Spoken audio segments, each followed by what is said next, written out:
बातों को सुने हैं, सुनते आ भी रहे हैं, लेकिन हम अपने आप को भी धोखा में रखते हैं, क्योंकि सारी बातों का जानकारी लेने के बाद भी हमारा जो व्यवहार है, आचरण है, वो हर जगह बदलता रहता है।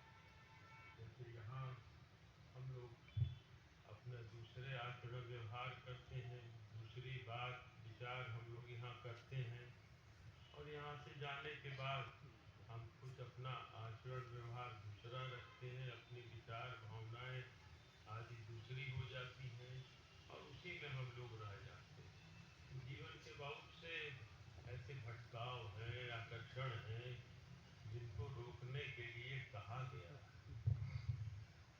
और हम लोग जो सुन ही रहे थे कि सब लोग शिक्षा पर, इस पर शिक्षा बहुत आवश्यक है हमारे आगे बढ़ने के लिए, हमारे राज्य समाज को दिशा देने के लिए, बढ़ाने के लिए। और इसमें अपवाद भी है। कई शिक्षा लेकर ऊटपटांग कृत्य भी करते हैं, अपने देशद्रोह भी करते हैं, और कई अशिक्षित होते हैं, वो बहुत अच्छा कार्य भी करते हैं। अपवाद इसलिए कि हम लोग ले लेके अभी जैसे बातचीत हो रही थी कि माँ मैत्रायणी योगिनी शिक्षा दे रही, हम उनको कितना पढ़ी थी। उस समय पढ़ाई लिखाई स्कूल बहुत कम थे, जाने की कोई सुविधा नहीं थी। वैसे ही परम पूज्य गुरेश्वर भी कहाँ तक पढ़े, नहीं पढ़े। यही एक अपवाद है जिसको हम लोग समझ नहीं पाते हैं। हमारी जो संस्कार है, संस्कृति है, हमारे जो संत महात्मा है, महापुरुष हैं, वो क्या कहते हैं, इस चीज को प्राप्त करने के लिए कहते हैं, क्यों अपने उस आत्म अनुसंधान के लिए, ध्यान धारणाओं के लिए इतना बताया गया, वो इसीलिए कहते हैं कि उस बिना पढ़े लिखे भी अच्छे अच्छे पढ़े लिखों को शिक्षा देते हैं।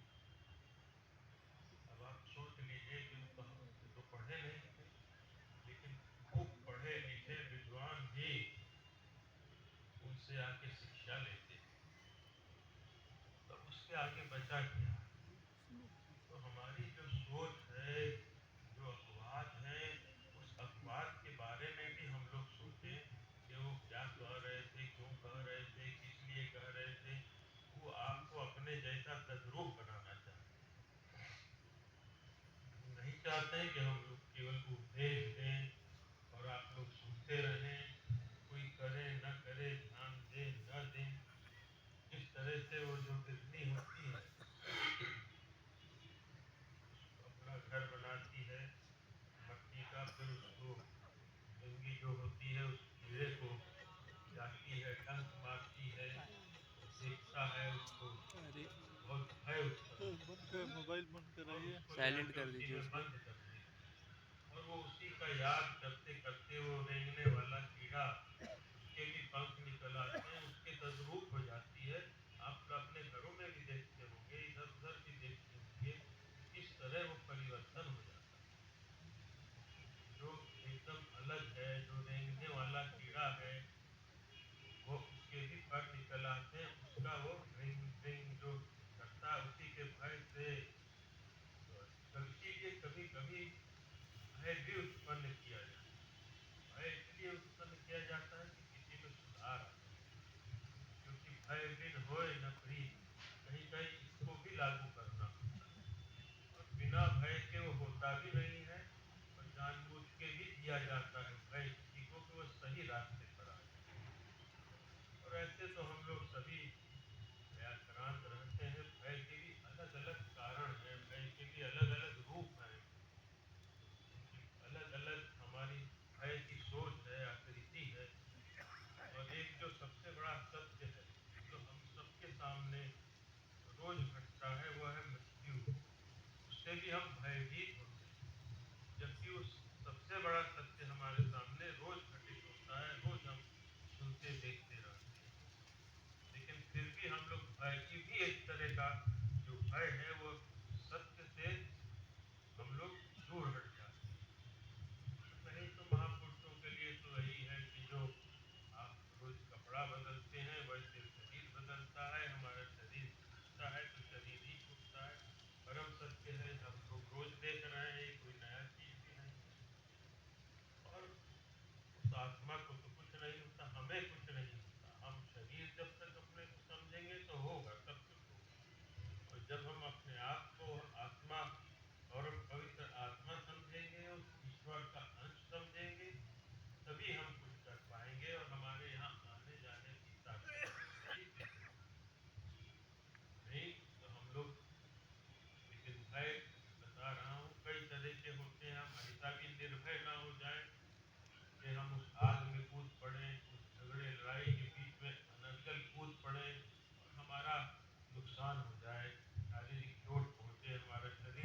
की अनदेखी करेंगे, हर चीज़ की अनदेखी करेंगे, ये आपके पढ़ाई लिखाई में नहीं मिलेगा। स्कूल कॉलेजों में, बड़े बड़े शिक्षण संस्थाओं में नहीं मिलेगा। कि आपके ध्यान धारणा के महापुरुषों की वाणियों में जब आप विचार करेंगे, ध्यान देंगे, तब आपको इस जीवन की हर चीज, हर पहलू का ज्ञान हो।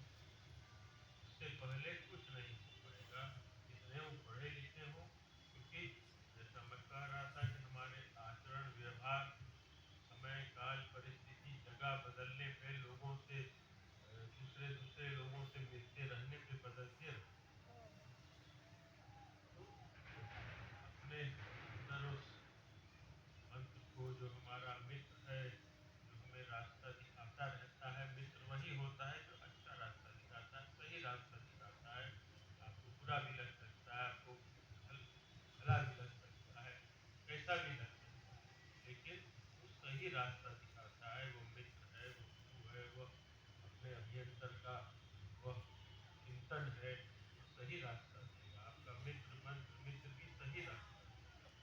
हमारे महापुरुषों ने, माँ मैत्रेयी योगिनी ने भी जो समझाया, कहा, महापुरुष अग्रेश्वर महाप्रभु ने भी हम लोगों को जो कहा, उस पर हम अवश्य चिंतन करें। थोड़ा धैर्य से, सोच समझ के, अपने ऊपर थोड़ा सा जोर दें दिमाग पे, कि हम में से कोई रहेगा नहीं।